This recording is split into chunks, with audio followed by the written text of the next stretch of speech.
In this video, we're going to show you how to assemble the E8T miniature motor encoder. The E8T can be installed on NEMA 11 to 23 motors. We set up this assembly using a NEMA 17 motor. Place the base onto the mounting surface. Be sure that the bottom of the centering tool is flush with the mounting surface, and then tighten the mounting screws.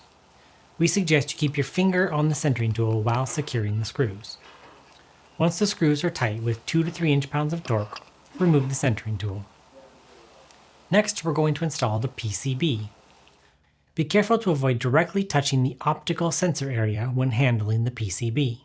Place the PCB onto the base, aligning the board with the 2 mounting posts. Notice that the base is symmetrical, allowing the connector to exit out either side.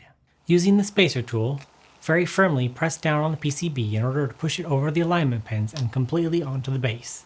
And always check that the PCB is fully seated against the base. If it is not, use the spacer tool to press it again. Now we're going to install the hub disc. Place the hub disc onto the shaft with the longer end of the hub toward the base. Position the spacer tool onto the hub so that the notches are aligned with the latches on the base. While installing the hub disc, ensure that the hub bore is parallel to the shaft. Forcing the hub onto the shaft at an angle could damage the hub.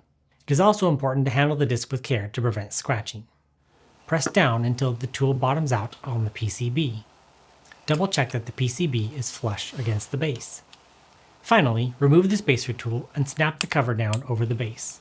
With your thumb and finger, squeeze the base latches together to ensure that they are fully engaged with the cover. And that's all it takes to assemble the E8T. Next, you'd connect your motor and encoder up to verify that everything is working as expected. If you have any additional questions, be sure to let us know in the comments or by reaching out to us at the link, which is also in the video description.